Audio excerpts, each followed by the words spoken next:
आप लोगों के समक्ष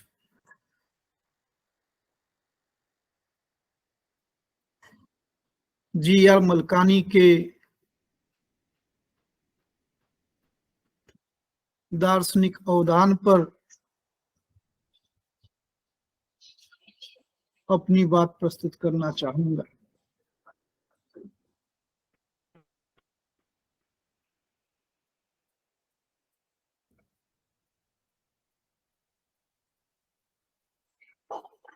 यह अद्भुत संयोग है कि जी.आर. मलकानी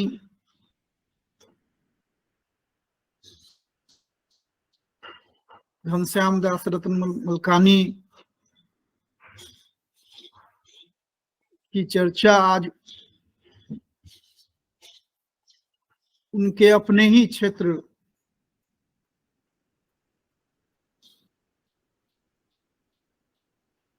वस्तुतः उनका कार्य क्षेत्र जलगांव का क्षेत्र ही था। आप सब लोगों को जैसा कि विदित है, समीप स्थित अमलनेर में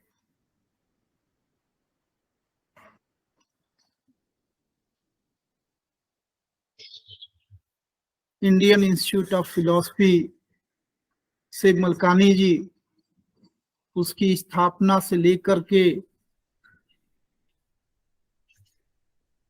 अंतिम समय तक, जब तक वो संस्था वर्तमान रही 1966 तक, वो इससे संबद्ध रहे।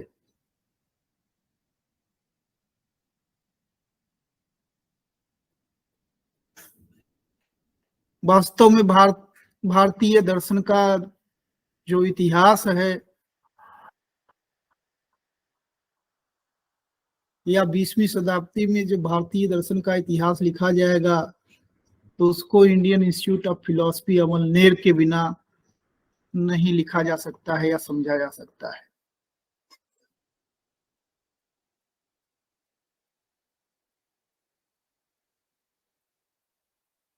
अमलनेर ही वह पौधशाला थी जहां एक से एक दर्शन के आचार्यगण वो उस संस्था से संबंधित होने में गौरवान्वित महसूस करते थे।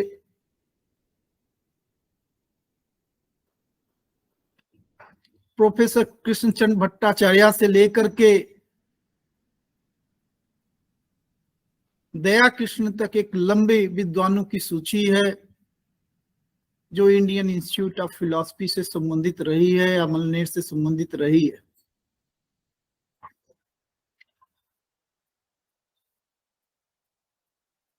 Professor Krishnachandra Bhattacharya, S K. Maitreya, Ras Bihari Das, D M. Datta, T R B. मूर्ति,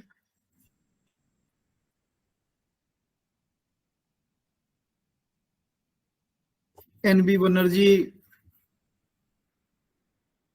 सुरेंद्र बालिंगे, दया जी, आर रमाकांत त्रिपाठी जी, हरिमाधव चिंगले, के.जे. शाह, कौन ऐसा जो है दार्शनिक 20वीं शताब्दी का महत्वपूर्ण दार्शनिक नहीं था जो कहिए इंडियन इंस्टीट्यूट ऑफ फिलॉसफी के से किसी न किसी रूप में संबद्ध न रहा।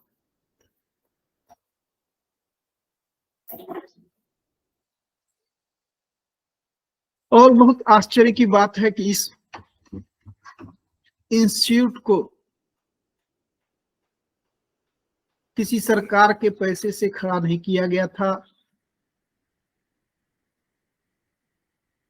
अमलनेर के ही उद्योगपति, टेक्सटाइल्स मिल्स के ओनर श्रीमंत प्रताप सेठ, उन्होंने अपने गुरु की प्रेरणा से इस संस्था की स्थापना की थी। Daya Krishna G R. Malkani, philosophy of G R. Malkani जो देश पांडे द्वारा एडिटेड है, उसके फॉरवर्ड में कहते हैं कि ये अद्भुत है कि एक टेक्सटाइल्स मिल ओनर जो सुदूर अमलनेर जैसे क्षेत्र में है, वो फिलॉसफी के लिए एक संस्था खड़ी करता है।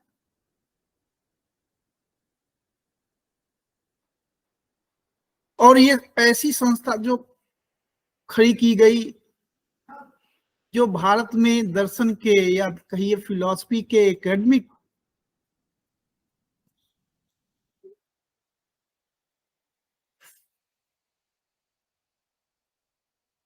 स्टडीज का एक ऐसा सेंटर बना जिसने भारत में आगामी वर्षों में दर्शन की क्या दशा होगी, फिलॉसफी की क्या दशा होगी, उसको उसने तय किया, निर्देशित किया।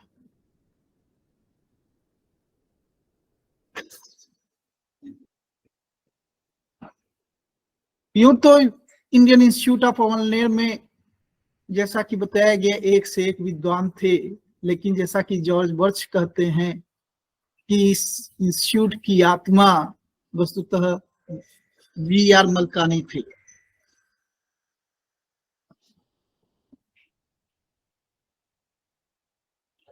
मलकानी इंस्टीट्यूट की स्थापना के आरंभ में ही, जब उसकी स्थापना हुई 1916 में, तो शुरू में 6 रिसर्च फेलोज नियुक्त हुए, मलकानी उसमें एक थे। आप सब लोग उनको विदित होगा कि जी.आर. मलकानी वस्तुतः आज के पाकिस्तान के सिंध प्रांत के वासी थे। वहां पर हैदराबाद में वो उनका जन्म हुआ था 1892 में। वहीं कराची में उनकी आरंभिक शिक्षा हुई थी। पश्चात वो मुंबई में बॉम्बे यूनिवर्सिटी से उन्होंने जो है मास्टर्स किया फिलॉसफी में, और उसी समय संयोग से इंडियन इंस्टीट्यूट ऑफ फिलॉसफी की स्थापना हो रही थी। प्रताप सेठ ने उनको रिसर्च फेलो के रूप में नियुक्त किया।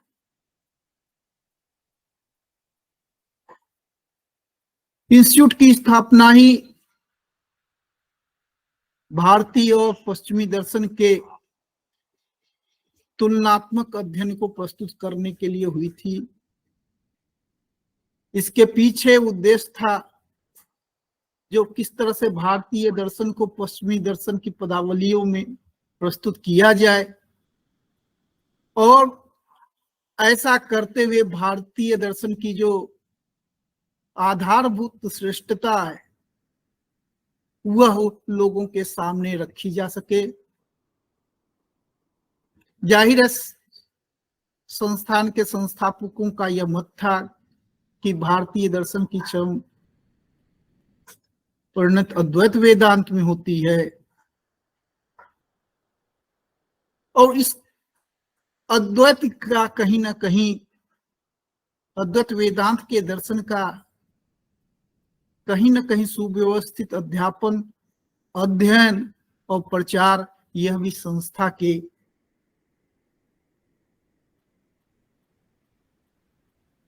प्रमुखों का एक प्रधान उद्देश्य था। संयोग से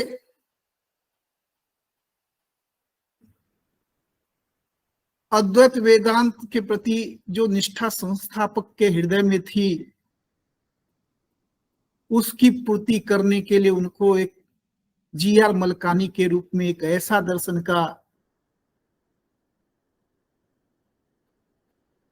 अध्येता, सुधी उपासक प्राप्त हुआ, जिसने संस्था को और अद्वैत वेदांत को वह गहराई दी जो दुर्लभ है।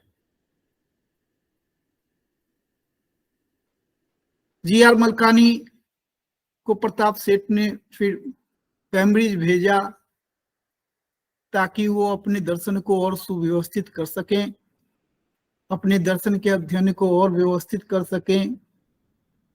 वहां 1921 में वो कैम्ब्रिज जाते हैं। वहां जेम्स वार्ड के अंदर, जो जेम्स वार्ड उस समय प्रसिद्ध मनोवैज्ञानिक और आइडियलिस्ट फिलोसफर रहे, उनके अंदर उन्होंने रिसर्च किया, एमिलेट किया, और फिर वो लौट करके 1923 में आते हैं, इंस्टीट्यूट के सुपरवाइजर बनाए जाते हैं।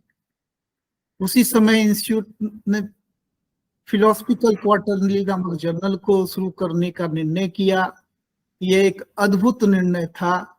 भारत में एक दर्शन को समर्पित एक पत्रिका वह आरंभ की जाने वाली थी। फिलोसफिकल क्वार्टरली जर्नल है। आप समझ सकते हैं, जो एक तरफ आईपीसी की स्थापना होती है और दूसरी तरफ journal of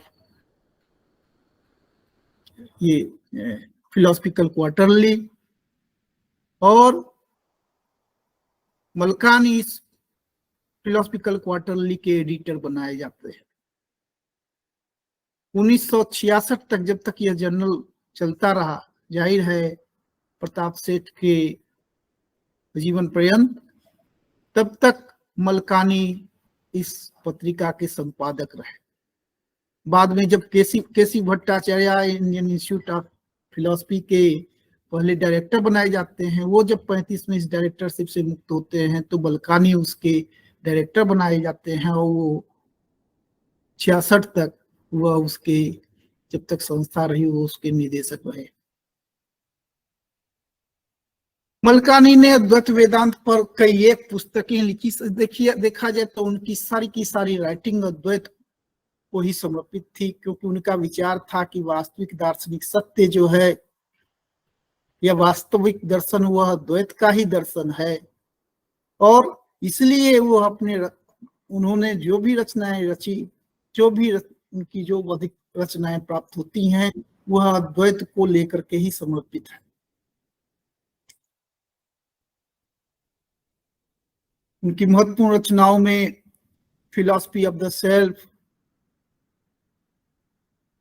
वेदांतिक epistemology, metaphysics of Advaita Vedanta, या पूर्व में ही 1933 में मलकानी, टीआरबी मूर्ति और रास बिहारी दास ने मिलकर के जो अज्ञान लिखा था, अज्ञान वो बहुत ही महत्वपूर्ण रचना है, वो उनकी महत्वपूर्ण रचना है। उसके अतिरिक्त लगभग अधिकतर अंकों में, फिलोसफिकल क्वार्टरली के अधिकतर अंकों में हम जीआर मलकानी के लेख पाते हैं।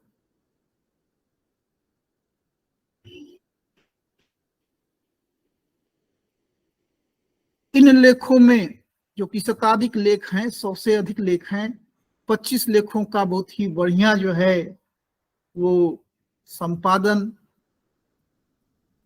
शरद देश पांडे ने फिलॉसफी ऑफ जीआर मलकानी में किया।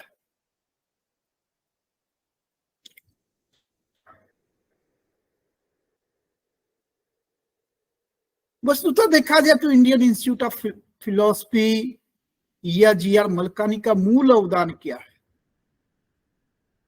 मेरी तो व्यक्तिगत मान्यता है कि जीआर मलकानी 20वीं शताब्दी के सर्वाधिक महत्वपूर्ण अद्वैत वेदांत के दार्शनिक है।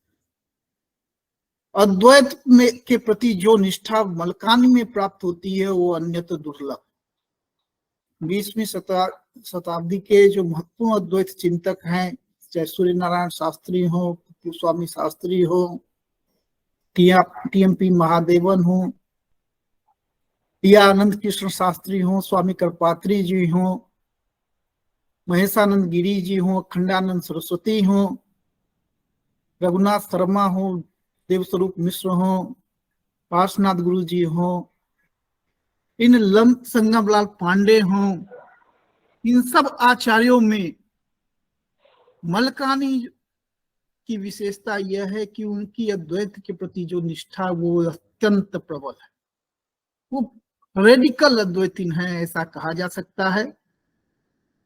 क्यों? क्योंकि जैसा कि भी बताया गया, उनकी मान्यता है जो दर्शन जो कि वस्तुतः सत्य की खोज है, जिसका सत्य से संबंध है, वो सही दर्शन वस्तुतः अद्वैत वेदांत का ही दर्शन हो सकता है।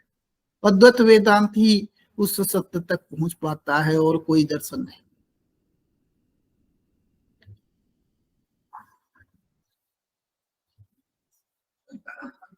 ऐसा होने के बावजूद मलकानी के अवदान की मैं समझता हूं जो वास्तविक समीक्षा नहीं की गई। वास्तव में जी.आर. मलकानी का क्या योगदान है, वह दुर्भाग्य से हम लोग जो है पश्चातकालीन जो कहिए भारतीय विश्वविद्यालयों में जो दर्शन का अध्ययन अध्यापन है, वो कहीं ना कहीं मलकानी या कहिए और व्यापक रूप से अगर समझा जाए तो इंडियन इंस्टीट्यूट ऑफ फिलोसफी अमल नेर के योगदान को चिन्हित करने में वो असफल रहा। मलकानी को लेकर के शरद देशपांडे ने बहुत ही अच्छा कार्य किया। उन्होंने जैसा कि भी बताया गया, शरद देशपांडे ने ICPR से मलकानी के लेखों का एक बहुत अच्छा संग्रह जो है निकाला, जो फिलॉसफी ऑफ जी.आर. मलकानी के रूप में ICPR से पब्लिश है। या शरद देशपांडे जी ने ही फिलॉसफी इन कॉलोनियल इंडिया में मलकानी के अवदानों की एक समीक्षा की है और एक बहुत बढ़िया लेख उसमें उन्होंने ये लिखा है, जो ये जी.आर. मलकानी री इन्वेंटिंग क्लासिकल अद्वैत वेदांत, ये फिलॉसफी इन कॉलोनियल इंडिया में। या इसी तरह से रूटलेस से जो छपी है हिस्ट्री ऑफ इंडियन फिलॉसफी, उसमें शरद देशपांडे ने मलकानी पर एक महत्वपूर्ण अध्याय लिखा है। लेकिन दुर्भाग्य से ऐसा मेरी व्यक्तिगत में ऐसी मान्यता है कि शरद देशपांडे मलकानी के वास्तविक अवदान की समीक्षा करने में अक्षम रहे। वो उन्होंने उनके साथ न्याय नहीं किया है, क्योंकि जब वो कहते हैं कि मलकानी वो वेदांत को हेगेलीय चश्मे से देख रहे हैं, या मलकानी पर वेदांत का मलकानी के वेदांत दर्शन पर हेगल का प्रभाव था, ब्रेडले का प्रभाव था, तो वस्तुतः वह मलकानी को समझने में अक्षम रहे हैं, ऐसा दिखाई पड़ता है।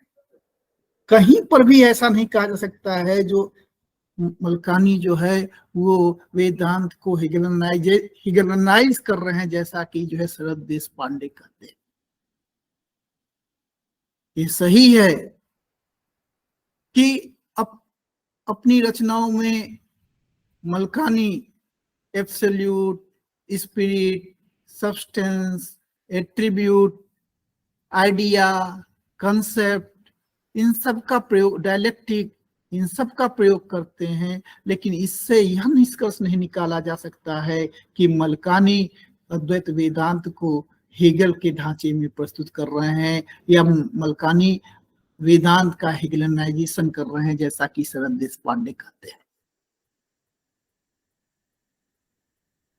कई एक तर्क दिए शरद देशपांडे। उन्होंने कहा जो मलकानी मानते हैं हेगल के तरह की, या हेगल जो परम तत्व की जो है यह जगत या अभिव्यक्ति है। मैं ये कहना चाहता हूं कि वस्तुतः जो है कहीं भी मलकानी ने इस प्रकार से यह नहीं दिखाया कि जो है जगत जो है वो परम तत्व की अभिव्यक्ति है, मैनिफेस्टेशन है, ऐसा कहीं भी मलकानी ने नहीं लिखा है। तो हिगेलियन टर्म्स और हिगेलियन मेथोडोलॉजी या हिगेलियन फिलॉसफी का कहीं भी इमिटेशन मलकानी में नहीं दिखाई पड़ता है, जैसा कि जो है शरद देशपांडे कहते हैं। दूसरी तरफ देखिए, जॉर्ज वर्च ने कंटेम्पररी वेदांत फिलॉसफी, जिसमें वो 8 वेदांत के प्रमुख आचार्यों की गणना करते हैं, उसमें जी.आर. मलकानी पर बहुत वहां वो लिख रहे हैं कि मलकानी पर कहीं भी किसी का प्रभाव नहीं दिखाई पड़ता है, न किसी भारतीय दार्शनिक का, न किसी पश्चिमी दार्शनिक का, सिवाय 2 प्रभावों के। एक प्रभाव है अद्वैत वेदांत का, जाहिर है मलकानी उस अद्वैत वेदांत को ही प्रस्तुत कर रहे होते हैं, और दूसरा केसी भट्टाचार्य का, जो कि मलकानी स्वीकार भी करते हैं। इसके अतिरिक्त कोई और प्रभाव दिखाई नहीं पड़ता। तो जाहिर है जॉर्ज वर्च का जो मूल्यांकन है मलकानी का, वो अपेक्षाकृत अधिक सुव्यवस्थित और अधिक अच्छा है।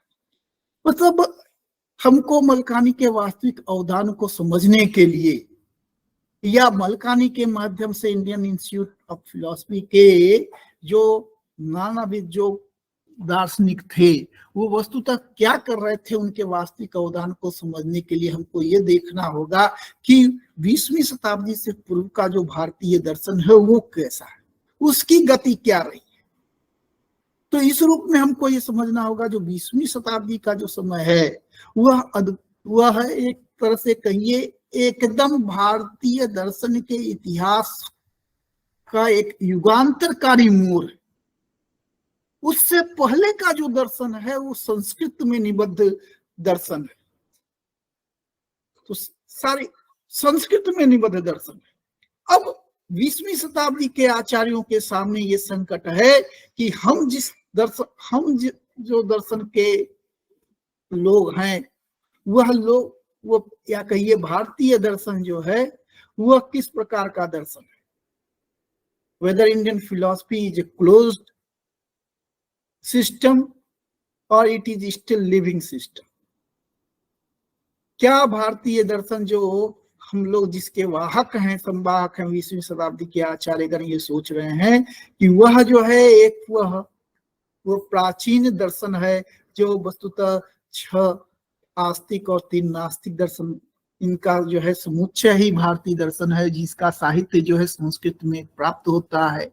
तो यानी कि भारतीय दर्शन एक मृत है, एक जो है म्यूजियम की चीज है जिसको हम लोगों को आगे हमको प्रेषित करना है। अथवा भारतीय दर्शन जीवंत दर्शन है जो अभी तक प्रवाहवान है और आगे की सैकड़ों वर्षों में उस भारतीय दर्शन जो है उसी प्रकार से प्रभावित होती रही है जिस प्रकार से पिछले 2 या 3 सहस्राब्दियों में। इस कारण से ये 20वीं शताब्दी अत्यंत महत्वपूर्ण है। हम देखते हैं व्यापक स्तर पर जो संस्कृत में निबद्ध वो भारतीय दर्शन वह अंग्रेजी में, हिंदी में, मराठी में, इस प्रकार के भारतीय भाषाओं में उसका जो है भाषांतर होता है और फिर नई भाषा में नई सोच के अनुरूप नए प्रत्ययों नए आइडिया, नए कंसेप्ट, नए मेथोडोलॉजी में उस भारतीय दर्शन का प्रस्तुतिकरण होता है और उसको शेष विश्व के समस्या, शेष विश्व के दार्शनिकों के सामने इस रूप में प्रस्तुत किया जा रहा है कि आने वाले 25, 50, 100 या 1000 वर्षों में यह दर्शन उसी जीवंत गति से प्रभावित होता रहे जिस प्रकार से वो अभी तक होता आया है। यही भूमिका जो है इंडियन इंस्टीट्यूट ऑफ फिलॉसफी के जो नानाविद दार्शनिक हैं या कहिए 20वीं शताब्दी में जो आचार्यों ने जो काम किया है उनकी यहीं पर भूमिका सामने आती है। अद्भुत अद्भुत ग्रंथ रचे गए। लोग कहते हैं जो कोई काम नहीं हुआ, ऐसा नहीं है। 20वीं शताब्दी में भारतीय दर्शन पर जितना काम हुआ है उतना काम शायद ही किसी दर्शन पे हुआ। हर दार्शनिक संप्रदाय में अत्यंत उच्च कोटि के ग्रंथ लिखे गए। आचार्यों की एक लंबी परंपरा है। हर जगह जो महत्वपूर्ण एक स्कूल, एक संप्रदाय से संबंधित दर्शन पर, उनकी समस्याओं पर उन्होंने नानाविध ग्रंथों की रचना की जो मास्टरपीस साबित हुई। आगे इनके आधार पर दार्शनिक विमर्श होना है। तो यह काम जो 20वीं सदी के आचार्यों ने किया, जो अद्भुत, उनका योगदान इस दृष्टि से अद्भुत है और इसी दृष्टि से मलखानी का योगदान जो है सामने आता है। लोग समझने में अक्षम रहे जब वो देखते हैं जो मलकानी अंग्रेजी भाषा में प्रस्तुत कर रहे हैं। जाहिर है आंग्ल भाषा में आप जो है किसी दर्शन को प्रस्तुत कर रहे हैं तो उसी की पदावली में करेंगे, उसकी कुछ टेक्निक्स जो है वो आएंगे ही। तो वेस्टर्न फिलॉसफी या यूरोपियन फिलॉसफी के टेक्निक्स में आप बातों को कह रहे हैं, उनके कंसेप्ट में उनकी मेथोडोलॉजी का प्रयोग आपको करना पड़ रहा है। उसके द्वारा आप भारतीय दर्शन का एक तरह से कहिए वो एक अनुवाद कर रहे हैं, वेदांत का अनुवाद कर रहे हैं। जो दर्शन संस्कृत में था उसको जो है आप अंग्रेजी में लोगों के सामने प्रस्तुत कर रहे हैं। केवल यही नहीं, यही एकमात्र काम मलकानी ने नहीं किया जो उसको जो है जो संस्कृत में वेदांत दर्शन था उसको अंग्रेजी में प्रस्तुत किया। उनकी भूमिका कहीं आगे है। अगर वेदांत में सत्य है या किसी भी दर्शन में सत्य है तो फिर तो फिर हमको फिर उस चीजों को कहने के लिए बार बार उन पंक्तियों को दोहराने की कोई आवश्यकता नहीं। इसीलिए मलकानी संस्कृत के शास्त्रीय ग्रंथों का बार बार प्रयोग नहीं करते। उसका प्रयोग न करने के कारण कुछ भ्रांति ऐसा लोगों को ये शरद देशपांडे या और दूसरे लोग या ये आक्षेप और दूसरे आचार्यों पर भी लगाया जाता है जो उनको हमारे यहाँ आर के त्रिपाठी, रमाकांत त्रिपाठी भी अच्छे में थे, अद्भुत अद्वैत के दार्शनिक। और कहा जा सकता है रमाकांत त्रिपाठी के रचनाओं को पढ़ने के बाद ही हमको ये प्रेरणा जगी जो हम जी.आर. मलकानी को देखें, क्योंकि वस्तुतः मलकानी के चिंतक के वाहक ये जो है वो रमाकांत त्रिपाठी जी है। रमाकांत त्रिपाठी जी पे भी है लोग आक्षेप लगाते थे बीएचयू के लोग, जो उनको तो संस्कृत नहीं आती, या जो है क्या कहते हैं जी.आर. मलकानी पर भी कुछ लोग इस तरह से बोलने लगते हैं जैसे जो है उनको संस्कृत नहीं आती। वो संस्कृत परंपरा का ज्ञान नहीं था, लेकिन ऐसा कतई नहीं समझा जाना चाहिए।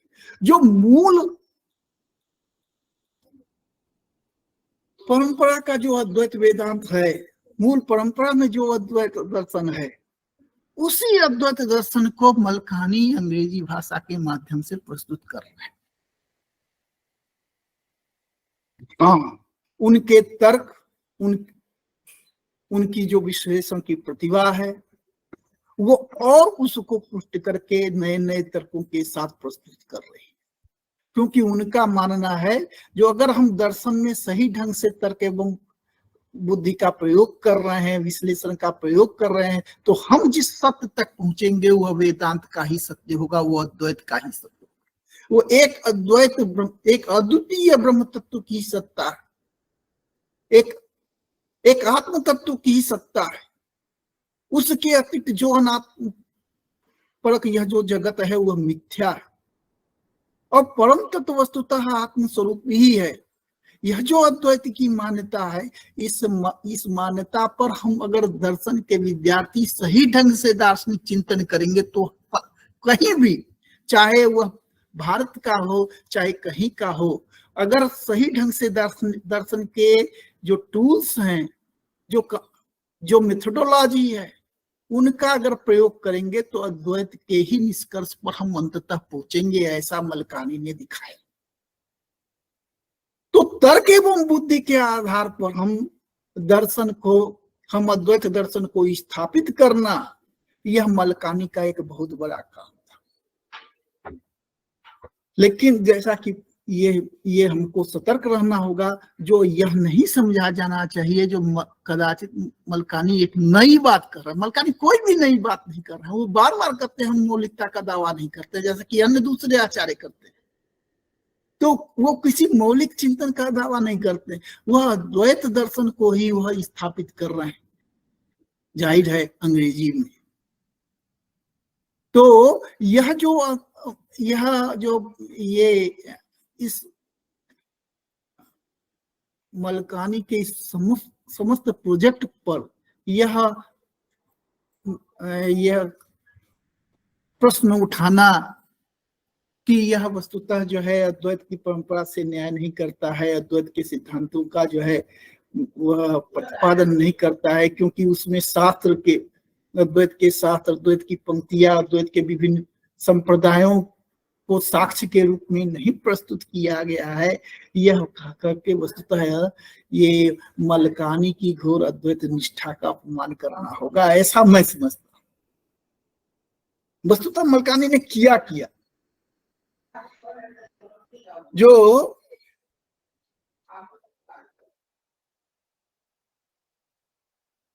एक चीज हमको ध्यान में रखनी होगी,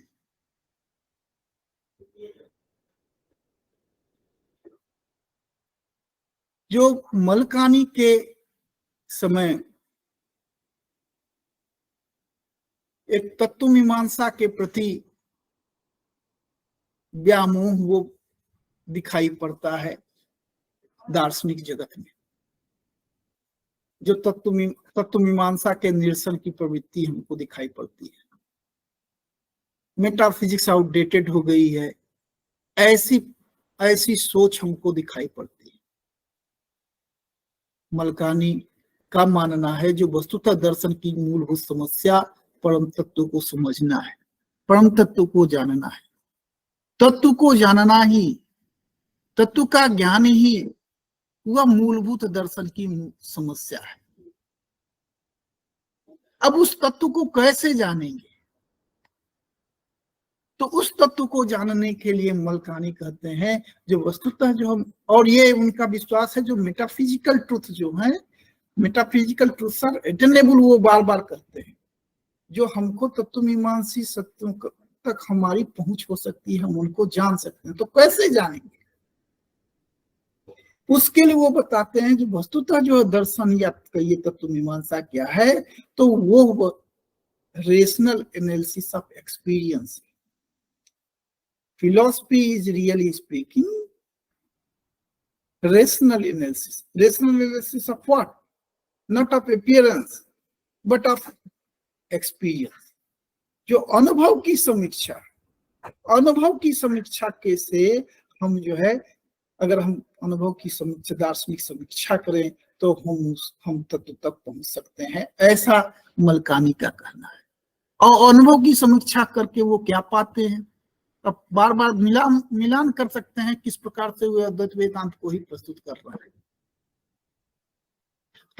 हमारा अनुभव बताता है क्या, जो हर अनुभव में जो है दो चीजें होती हैं, एक तो विषय और दूसरा उसका अनुभव या उसकी चेतना, या दूसरे शब्दों में कहिए, हमारा अनुभव बताता है कि अनुभव में दो चीजें होती है, एक आत्मा और दूसरा अनात्मा, सेल्फ और नॉट सेल्फ। आत्म और अनात्म, विषय और विषयी, ये दो चीजें होती है। अब जाहिर है अगर हमारा यह जो अनुभव है, इसी अनुभव में हमको सत्य को ढूंढना होगा। सत्य को ढूंढने के लिए हमको इस अनुभव से परे किसी और खपोल कल्पित या रहस्यात्मक अनुभूति के दायरे में नहीं जाना होगा। हमको जानना होगा, हमको ये समझना होगा, अगर सत्य कहीं है, दर्शन का सत्य कहीं है, तो यह जो हमारा अनुभव है, वह अनुभव जिस चीज का होता है उसी में हमको सत्य ढूंढना होगा। और अनुभव हमको किस चीज का होता है? अनुभव होता है हमको विषय का और विषयी का, आत्म का और अनात्म का, चित्त का और चित्त का। अब तो जाहिर है, अगर जो जिस सत्य को दार्शनिक तलाश रहे हैं, उन सत्य को हमको यहीं ढूंढना। अब आगे का मलकानी का विश्लेषण, जो कि आप समझ सकते हैं द्वैत का विश्लेषण है, वह बताता है कि वस्तुतः जो विषय है वह सत्य नहीं हो सकता है, जो अनात्म है वो सत्य नहीं हो सकता है, जो नॉट सेल्फ है वो सत्य नहीं हो सकता है। क्योंकि अगर वह सत्य हो जाए तो फिर यह संसार जो है, जगत में जगदांध प्रसंग होगा। जड़ से चेतन की निष्पत्ति किसी प्रकार से नहीं की जा सकती है। जड़ तत्व को ही संसार के मूल में नहीं माना जा सकता है। तो हमको तो जाहिर है विषय को या जड़ तत्व को की ही सत्ता नहीं हो सकती है। तो अगर विषय की या जड़ तत्व की ही सत्ता नहीं हो सकती है, अनात्म की ही सत्ता नहीं हो सकती है, और फिर अनात्म बिना आत्म के अनात्म का कैसे बोध होगा? अगर चेतना न हो तो फिर विषय की सत्ता है कहने का कोई तात्पर्य नहीं। आप यह कैसे कर सकते हैं कि केवल विषय की सत्ता है, चेतना की सत्ता है ही नहीं? तो हमको कहीं ना कहीं मानना होगा जो चेतना की सत्ता है। तो यह तो विकल्प खत्म हो गया जो केवल विषय की सत्ता है। तो बचा क्या? तो विषय और विषयी दोनों की सत्ता, विषय की भी सत्ता है और विषयी की भी सत्ता है, चित्त की भी सत्ता है, अचित्त की भी सत्ता है, आत्म की सत्ता है और अनात्म की सत्ता है। लेकिन इस पर मलकानी का कहना है जो यह जो विकल्प है, यह विकल्प भी सही नहीं। अगर आत्म की सत्ता और अनात्म की सत्ता दोनों को मानी जाए तो आत्म आत्म रह ही नहीं जाता है, विषय विषय विषय रह ही नहीं जाता, सेल्फ सेल्फ रह ही नहीं जाएगा। क्यों नहीं रह जाएगा? क्योंकि आत्म जो है अनात्म से सीमित हो जाएगा, परिच्छिन्न हो जाएगा। आत्म का ज्ञान अनात्म के माध्यम से होगा। अब ऐसा अगर है, जाहिर है तो यह आत्म जो है ज्ञेय हो जाएगा, जाहिर है वह आत्म भी अनात्म हो जाएगा।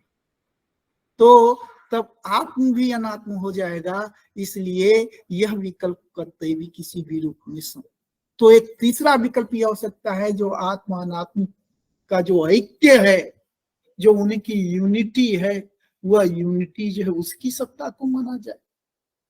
तो उसके संबंध में मलकानी कहते हैं इस प्रकार के किसी होल को भी जो है वह ऐसा नहीं माना जाता। एक तो इस प्रकार का जो होल है वह जो है वह हमारे ज्ञान का विषय अगर बनता है तो वह भी जो है एक कहिए अनात्म हो गया, विषय हो गया, ऑब्जेक्ट हो गया। और subject can never be part of a whole and subject can never be an object. तो इसलिए जो है हम जो है हमें यह मानना होगा जो यह विकल्प भी सही नहीं। तो अंत में मलकानी यह कहते हैं कि सही स्थिति यह है जो वस्तुतः अगर विषय और विषय में देखा जाए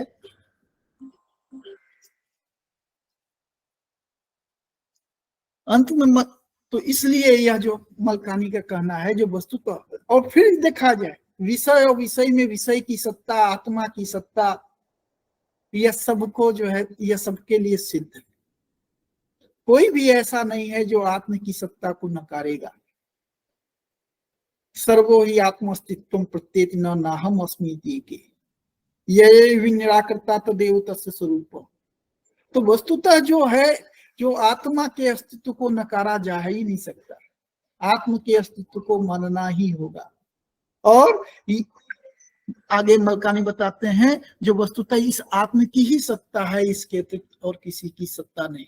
कथित अनात्म वस्तुतः जो है उसकी सत्ता नहीं, ऐसा मलकानी वो बता। क्यों अनात्म की सत्ता? इसलिए नहीं है क्योंकि वह दृश्य है, क्योंकि वह जड़ है, क्योंकि वह परिच्छिन्न है, क्योंकि वह विषय है। तो जो परंपरा में जो तर्क दिए गए हैं, जो दृश्यत्वात् मिथ्या, जड़त्वात् मिथ्या, विषयत्वात् मिथ्या या परिच्छिन्नत्वात् मिथ्या, ये सारे तर्क मलकानी देते हैं। और इस बात पर ये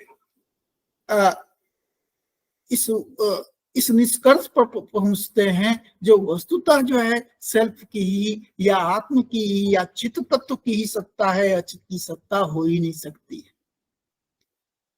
और यह चित्त तत्व आत्म तत्व एकमात्र वास्तव में देखा जाए तो इसी की सत्ता है।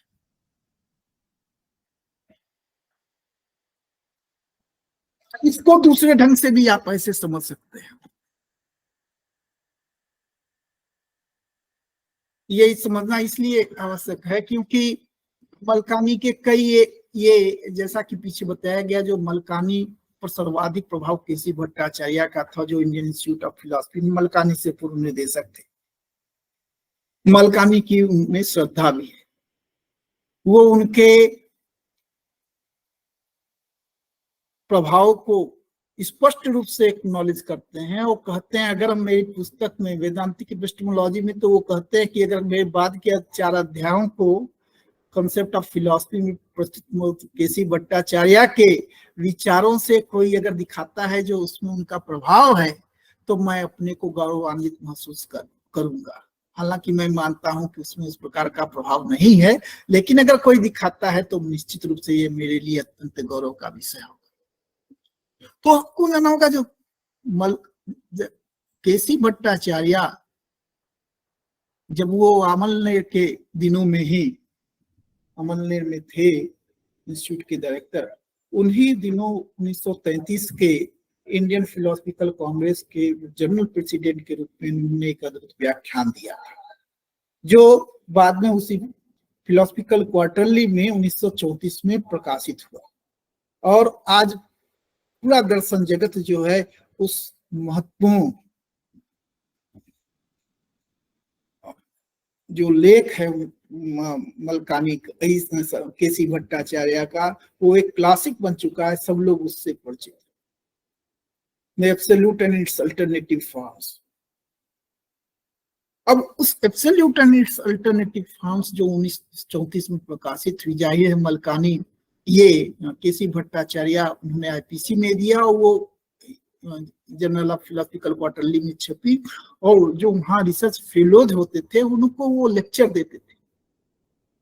उन लेक्चर में वो जो है, और एक बहुत ये प्रसिद्ध है ही, जो केसी भट्टाचार्य लिखने में तो बहुत जो है भाषा उनकी कठिन है, लेकिन उनके जो लेक्चर होते थे वो बहुत ही कहिए बोधगम्य भाषा में, सरल भाषा में होते थे।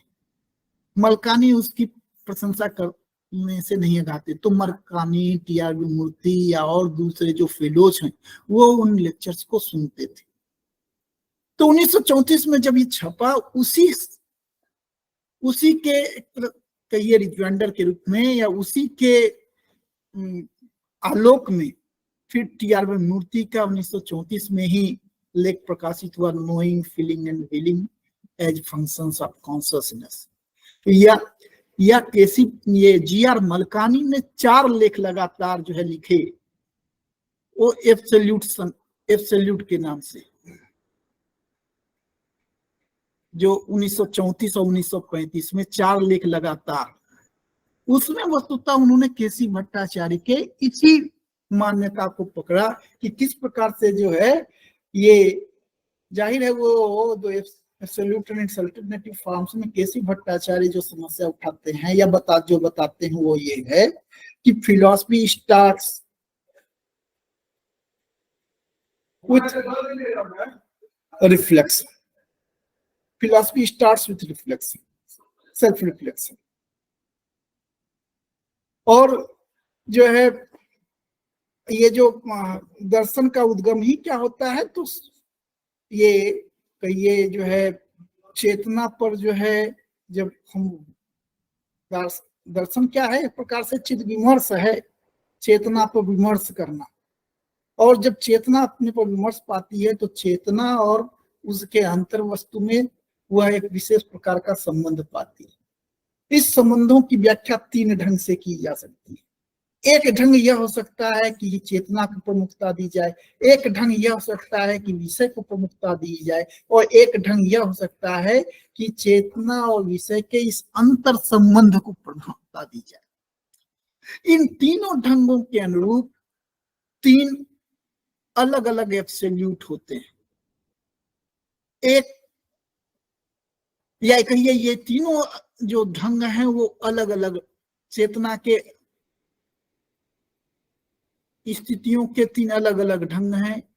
एक जो है नोइंग कॉन्शसनेस का ढंग है, एक फीलिंग कॉन्शसनेस का ढंग है, एक विलिंग कॉन्शसनेस का ढंग। नोइंग कॉन्शसनेस में प्रमुखता जो है विषय को मिलती है, जो विलिंग कॉन्शसनेस है उसमें प्रमुखता स्वयं चेतना को मिलती है, और फीलिंग कॉन्शसनेस में उन दोनों के ऐक्य को देखा जाता है।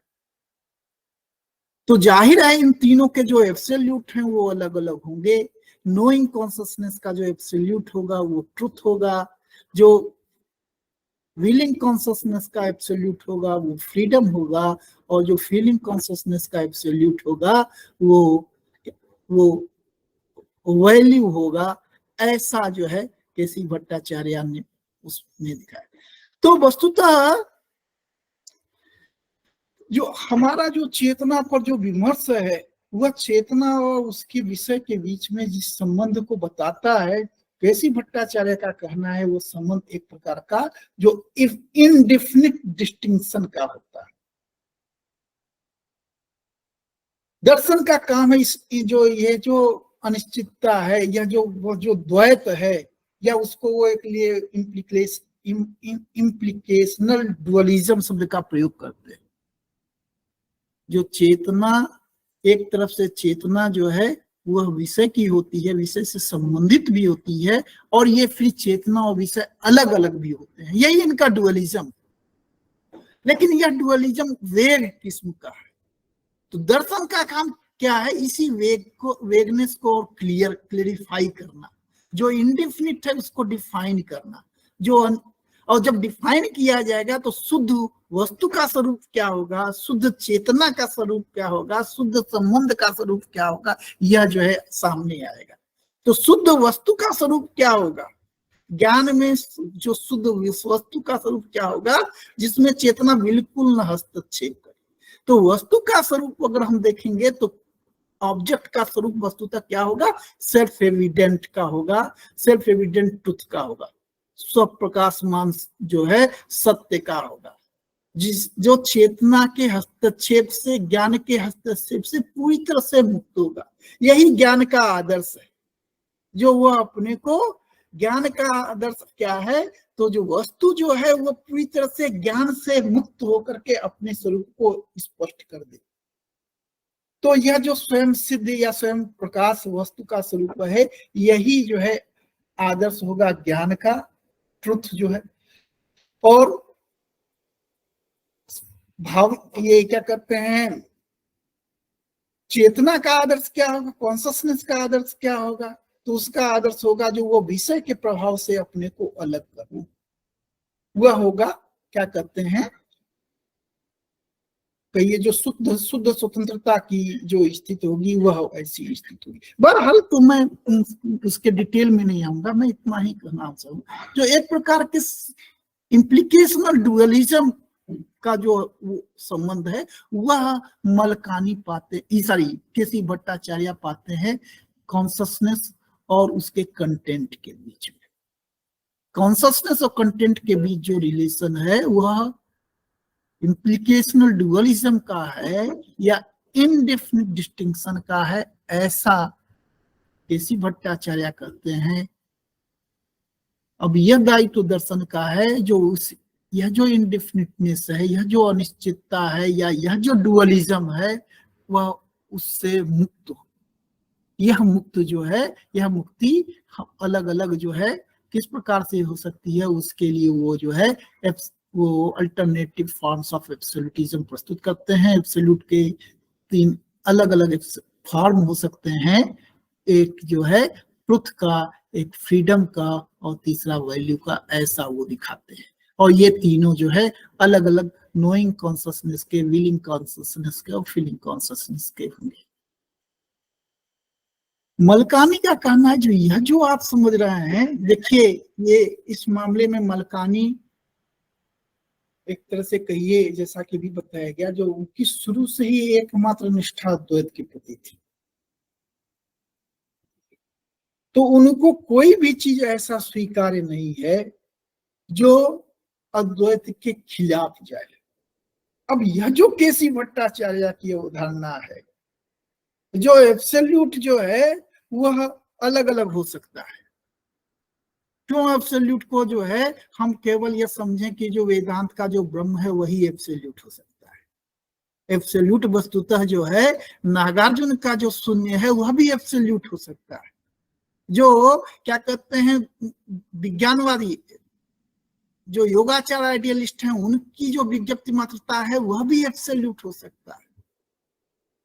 ये चैतन्य आदि जिस जो है भक्ति तत्व की बात करते हैं, या वहां जो भक्ति का जिस प्रकार से प्रतिपादन किया गया है, आनंद का प्रतिपादन किया गया है, रस का जो प्रतिपादन किया गया है, वह भी एब्सोल्यूट हो सकता है। दूसरे शब्दों में कहिए, नोइंग कॉन्शसनेस का एब्सोल्यूट अलग होगा जो कि वेदांत का है, लेकिन फीलिंग कॉन्शसनेस का एब्सोल्यूट अलग होगा, फीलिंग कॉन्शसनेस का एब्सोल्यूट अलग होगा। तो अलग अलग एब्सोल्यूट के मॉडल बनेंगे। तो एब्सोल्यूट में be understood in alternation of truth, freedom और वैल्यू, ऐसा केसी भट्टाचार्य का। मलकानी को यह बात करते ही स्वीकार। जो ये तो बात हुई जो अलग अलग ढंग के एब्सोल्यूट, एब्सोल्यूट तो एक होगा, एक ही प्रकार होगा ना, उसका कोई विकल्पीकरण हो सकता है। और वह एब्सोल्यूट अद्वैत का जो एक अद्वितीय ब्रह्म है, वही एकमात्र जो है एब्सोल्यूट है, उसके अतिरिक्त और कुछ नहीं। तो वस्तुतः ये केसी भट्टाचार्य क्यों इस प्रकार के निष्कर्ष पर पहुंचते हैं क्योंकि वो चेतना उसके अंतर वस्तु के संबंध को समझने में ही अक्षम रहे। वस्तुतः यह जो है इनडेफिनिट जो डिस्टिंक्शन की आप बात करते हैं, क्यों ऐसा कहते हैं? क्यों नहीं माना जा सकता है जो यह जो है इनडिफिनिट आइडेंटिटी का, इनडिफिनिट यूनिटी का, या यूनिटी इन डिफरेंस का? यह जो वास्तव में जो नॉलेज सिचुएशन है उसको खूब कायदे से अगर आप उसका विश्लेषण करेंगे तो नॉलेज उसमें जो कॉन्शियसनेस है उसके कंटेंट के बीच में जो संबंध जो दिखता है वह दिखता है वस्तुतः एक तरह से कहीं एक यूनिटी दिखाई पड़ती है जो चेतना को विषय की, विषय को चेतना की अपेक्षा होती है। इससे जो है उनमें एक संबंध। तो हाँ ये सही है, यह जो यूनिटी है वो वेग है। इस वेगनेस को हमको दूर करना, जो इनडिफाइन है उसको, जो इनडिफिनिट है उसको हमको डिफाइन करना। और दर्शन जो है ऐसा जो है एब्सोल्यूट में जो 4 लेख हैं एब्सोल्यूट संजोग, उसमें मलकानी यही करते हैं। या इसी प्रकार का प्रयास हुआ जो है ये बहुत बाद में, ये तो 34-35 का ही है, ये आप ऑन्टोलॉजिकल रिफ्लेक्शंस में भी हमको इसी प्रकार का मिलता है, जो 1963 में उनके लेख छपे थे। 63 और 64 में 4 लेख छपे थे। 34 और 35 में ये एब्सोल्यूट पे 4 लेख थे और 63-64, तो उसमें जो है वो इसी प्रकार का प्रयास करते हैं। और यह दिखा तो कई एक असहमतियां हैं, ध्यान दीजिएगा।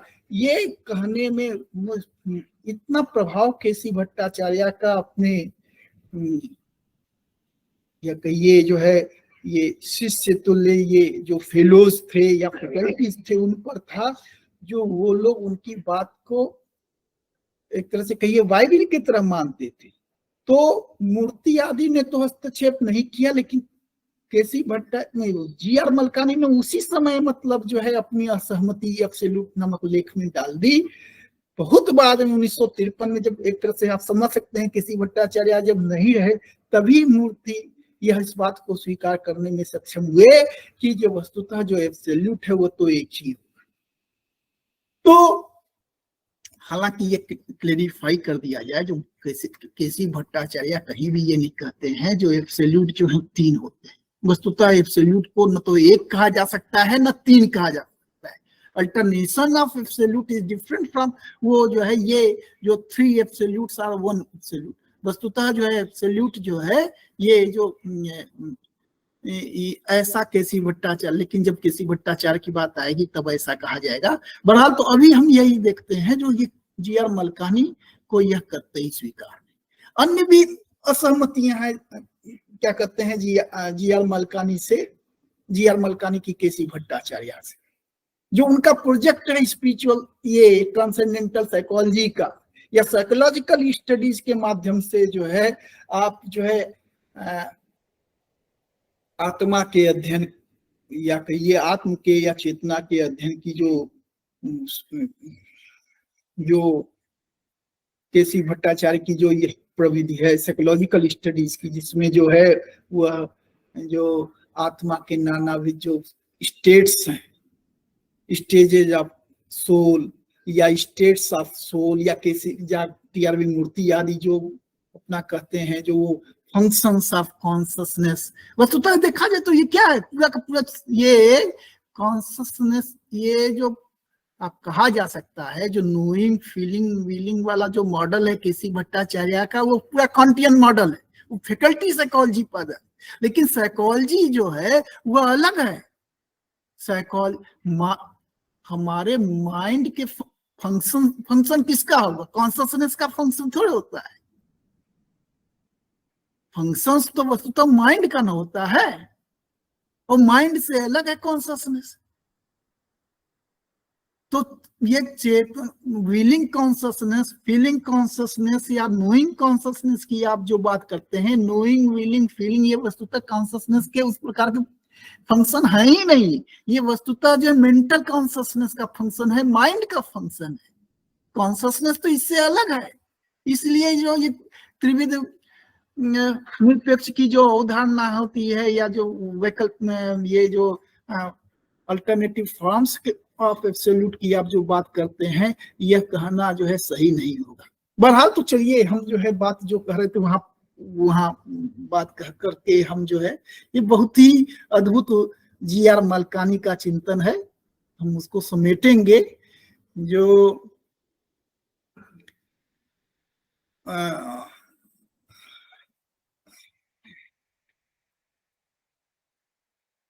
वो अभी इस विषय पर फिर से मैं आऊंगा, जो क्या कहते हैं ये फिलॉसफी इज रिफ्लेक्टिव अवेयरनेस, या जो philosophy is rational analysis of experience, जो जैसा कि मलकानी समझते हैं किसी भट्टाचार्य के चिंतन को, और जिसकी वो व्याख्या करते हैं। क्योंकि बहुत एक अद्भुत पंक्ति है, उस पंक्ति को पहले मैं इसी समय सुना लूं, नहीं तो बात, जो वो बताते हैं, जो objective subjective and subject is objective, जो अनुभव की जो मीमांसा प्रस्तुत की मलकानी ने, या अनुभव का जो विश्लेषण वो प्रस्तुत करते हैं, तो उस विश्लेषण में जो ऑब्जेक्ट है, उस ऑब्जेक्ट के बारे में कहते हैं जो द ऑब्जेक्ट इज सब्जेक्टिव, और सब्जेक्ट जिसको कहते हैं सब्जेक्ट इज ऑब्जेक्टिव। क्यों ऑब्जेक्टिव सब्जेक्टिव ऐसा उन्होंने कहा? तो हमारे जो है, जो हम जब ज्ञान का विश्लेषण करते हैं, जब चेतना का विश्लेषण करते हैं, तो हम पाते हैं जो चेतना और उसके अंतर वस्तु में, चेतना और विषय में जो संपर्क होता है, तो अब वह जैसा कि अभी बताया गया, जो इनडिफिनिटनेस है, उसको अगर हम डिफाइन करें, जो, तो अंत में हम इस आएंगे, जो वस्तुतः ज्ञान का सही ज्ञान वही होगा जिसमें वस्तु अपनी पूर्ण शुद्धता के साथ प्रकाशित हो। ज्ञान का यही ना लक्ष्य होगा। ज्ञान का लक्ष्य क्या है? ज्ञान का लक्ष्य यह है जो वस्तु जो है पूरी तरह से अपने स्वरूप को वह प्रकाशित कर दे, अपने स्वरूप को प्रकाशित कर दे, यानी कि बिना जो है ज्ञाता का कोई भी हस्तक्षेप जो है वह वस्तु के स्वरूप को निर्धारित न करे, नियामक न हो। बिना ज्ञाता के संदर्भ के वस्तु अपने स्वरूप को अभिव्यक्त कर दे। अगर जहां जहां ज्ञाता का संदर्भ है, तो यानी कि क्या, ज्ञाता उसको निर्धारित कर रहा है वस्तु के स्वरूप को, तो वस्तु का स्वरूप क्या हो जाएगा? सब्जेक्टिव हो जाएगा। तो हमको यह देखना होगा जो वस्तु का कौन सा स्वरूप ऐसा होगा जिसमें ज्ञाता जो है हस्तक्षेप न करे। तो ऐसा है, जो भी हम वस्तुओं के स्वरूप का विश्लेषण करते हैं, तो हम यह पाते हैं जो वस्तु का जो, या विषय का जो, ये विषय का जो भी हम ज्ञान में विषय हुआ, विषय, तो विषय का वह स्वरूप वास्तविक स्वरूप होगा जो विषयी के हस्तक्षेप से पूरी तरह से मुक्त हो। ठीक। अब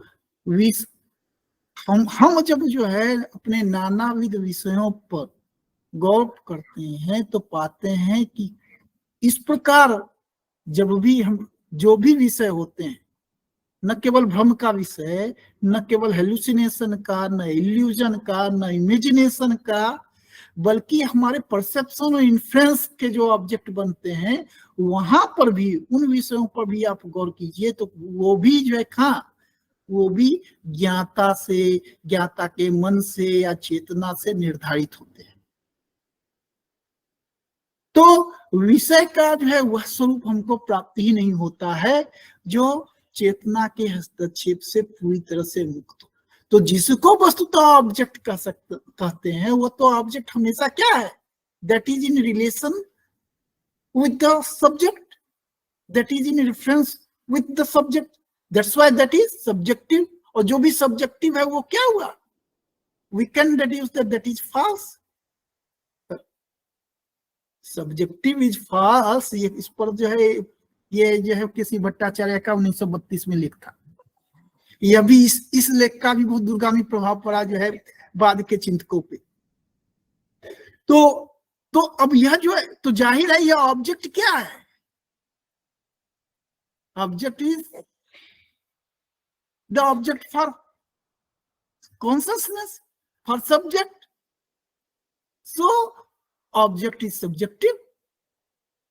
और जिसको हम सब्जेक्ट समझते हैं वस्तुतः वही क्या है, वही एक ऐसी चीज है जो बिना किसी चेतना के हस्तक्षेप के अपने स्वरूप को प्रकाशित करती है। तो वही वस्तुतः जो है क्या है, प्योर ऑब्जेक्ट हुआ। तो जो सब्जेक्ट है जो है वो ऑब्जेक्टिव है, जो ऑब्जेक्ट है वो सब्जेक्टिव है। ये इस मत, तो वस्तुतः अंत में वो इस निष्कर्ष पर पहुंचते हैं कि वस्तुतः एक आत्म तत्व की ही सत्ता है। और जाहिर है यह आत्म तत्व जो है सब्जेक्ट और ऑब्जेक्ट में जो ड्युअलिटी है उस सब्जेक्ट से नहीं उसको समझना चाहिए, ये उसको वो ट्रांसेंड कर, वो स्पिरिट, क्योंकि वो हमारी वह जो है वह जो आत्मा है वो हम वह कोई व्यक्तिगत आत्मा या नहीं है। तो इसलिए इस स्पिरिचुअल यूनिटी की बात करते हैं, वस्तुतः उस आत्म तत्व की सत्ता है जो विषय और विषयी से परे है, और उसके अतिरिक्त जो भी चीजें हैं वो मिथ्या है। तो कथित जो विषय है वो वस्तुतः मिथ्या है, भ्रम है, एकमात्र आत्म तत्व की ही सत्ता है। ठीक, अब वह उसी आत्म तत्व को ब्रह्म तत्व कहा जाता है, जो वेदांत की मूल प्रस्तावना है। मलकानी उसको पूर्ण से स्वीकार करते हैं कि ब्रह्म सत्यम जगत मिथ्या जीवो ब्रह्म, एकमात्र ब्रह्म तत्व की ही सत्ता है, एक अद्वैत एक अद्वितीय ब्रह्म तत्व की ही सत्ता है। वही क्या है, वो आत्मा है। तो रियलिटी और क्या कहते हैं नॉलेज में, रियलिटी और कॉन्शियसनेस में कोई भेद नहीं है, उनका ऐक्य है। जो रियल है वह सेल्फ है, और जो सेल्फ है वही रियल है, उसके अतिरिक्त जो भी है वो नॉट सेल्फ है। तो दैट इज इल्यूजरी या मिथ्या, ऐसा ऐसा ऐसा उनका मानना है। एक बात ध्यान में रखने वाली बात है, जो बाबा जो वस्तुतः जो वेदांत है, मलकानी इस बात को समझने में समर्थ है। जो वेदांत वस्तुतः जो है वो केवल दर्शन ही नहीं है, यह तर्क एवं युक्तियों के द्वारा उसको पूरी मतलब कहिए जो पूरे रेशनैलिटी के साथ, रुथलेस रिगर के साथ जो है ये मलकानी जो है वो अद्वैत के निष्कर्षों को उसके परिणत तक ले जाते हैं। लेकिन उनको ये बात स्पष्ट है कि सत्य जो है केवल ज्ञान की वस्तु नहीं है, सत्य होने की वस्तु है।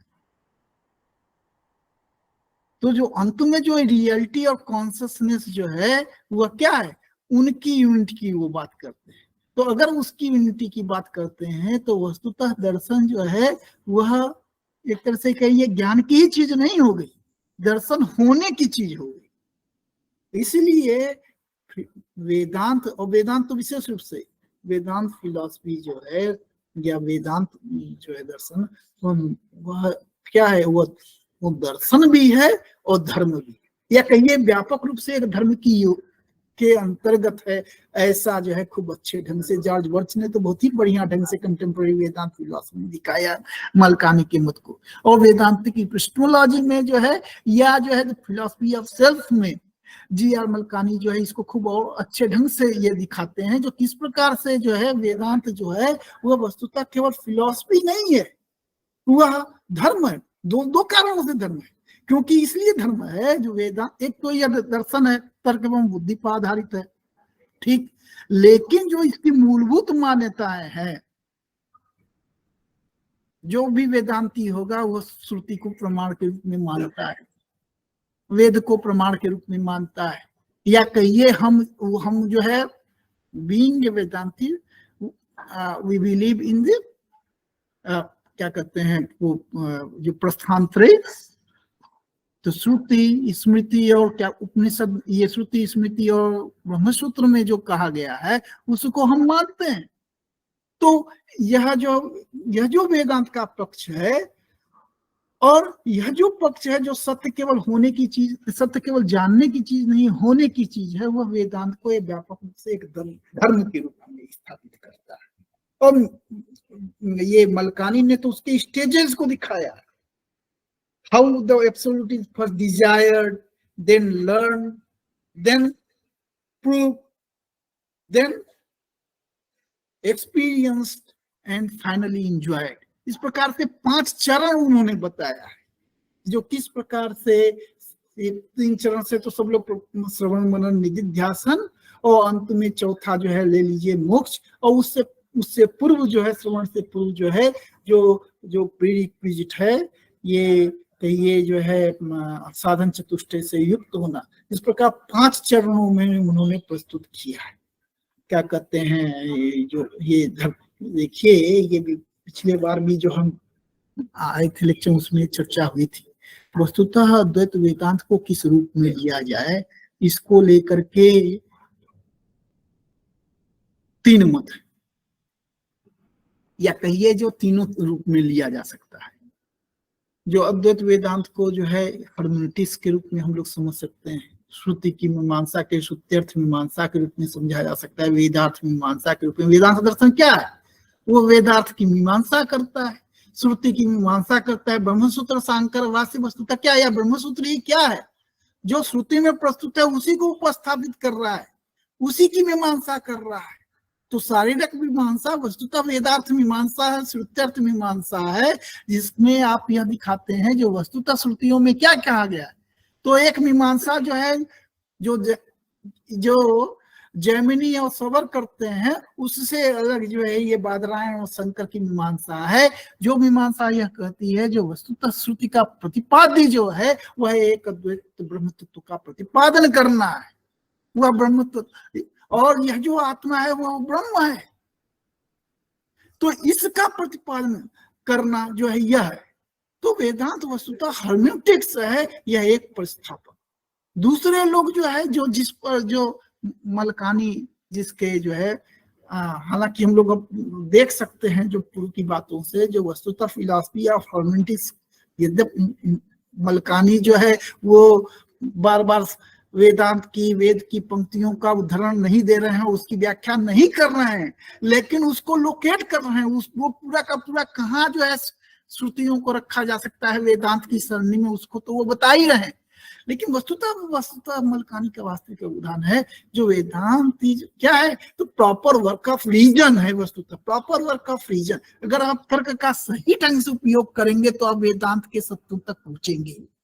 तो इस रूप में वेदांत जो है फिलॉसफी है, मनन है, फिलॉसफी है।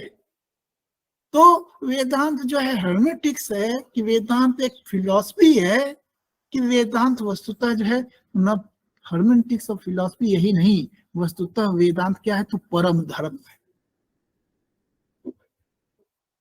वह मनुष्यों को उनके जो आत्मा से साक्षात्कार की बात करता है, वह उनको मनुष्यों के उनके मूल आत्मा से एक साक्षात्कार कराता है।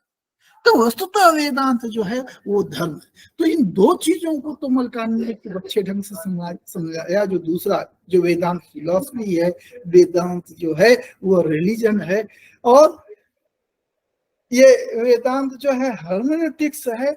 यद्यपि मलकानी ने हर्मेनेटिक्स का जो है उपयोग नहीं किया, लेकिन उसकी फिलॉसफी दी, जो किस प्रकार से भेद कहाँ आता है। ये जो वेदांतिक एपिस्टेमोलॉजी में उन्होंने बताया, जो भी एपिस्टेमोलॉजी है वो कहीं ना केवल वेदांत की एपिस्टेमोलॉजी नहीं, वेदांत की एपिस्टेमोलॉजी भी उससे मुक्त नहीं है, लेकिन जो भी एपिस्टेमोलॉजी होती है वो मेटाफिजिक्स पे आधारित, उस जो मेटाफिजिकल बिलीफ्स हैं उसी को हम रेशनलाइज करके प्रस्तुत करते हैं ज्ञान मीमांसा में। तो तब हम कहाँ से वो जो मूल तत्वमीमांसीय सत्य हमको कहाँ से प्राप्त होते, वो बताया मलकानी ने। वो वस्तुतः हमको श्रुति से ही प्राप्त होगा। तो देखिए, इसलिए कहा जा सकता है पूरी तरह से रेडिकल अद्वैत, जो अद्वैत की मान्यता है वो जो है मलकानी को स्वीकार है, और उसी को वो प्रस्तुत कर रहे हैं। ये देखिए, ये तो एकदम मतलब संक्षेप में हुआ। वस्तुतः उनके जो पुस्तकें हैं उस पर जो है कई दिन तक जो है, महीनों जो है चर्चा हो सकती है। जो काम मलकानी ने अद्वैत वेदांत के लिए किया वो अद्भुत किया। उन्होंने वेदांत दर्शन को जिस रूप में प्रस्तुत किया पूरी ईमानदारी से, मतलब कैसे वेदांत दर्शन आगामी 100, 200, 500, 1000 साल में जो है वह आगे वह बना रहेगा, इसकी पूरी पीठिका ये। अगर देखिए हम दो ही रास्ते हैं, या तो हम मानिए जो वेदांत दर्शन में जो भी कहा गया है कह दिया गया है संस्कृत में, उसके अतिरिक्त वेदांत दर्शन कुछ नहीं, तो या ये मानिए जो नहीं वेदांत दर्शन जो है वो प्रवाहशील है। तो अगर वो हम ये मानते हैं और हमें मानना है कि वेदांत नहीं, सारे दर्शन, सारे भारतीय दर्शन जो है वह जो है अभी भी वो परंपरा जो है ये समय खत्म नहीं हुआ, तो वो जो है भारतीय दर्शन की जो अजस्र धारा है वो निरंतर प्रभावित हो रही है, और भी आगे, अभी तो चिंतन का आगे और भी स्फोट होगा, ऐसा भी समझा जा सकता है, और भी अच्छे ढंग से आएंगे।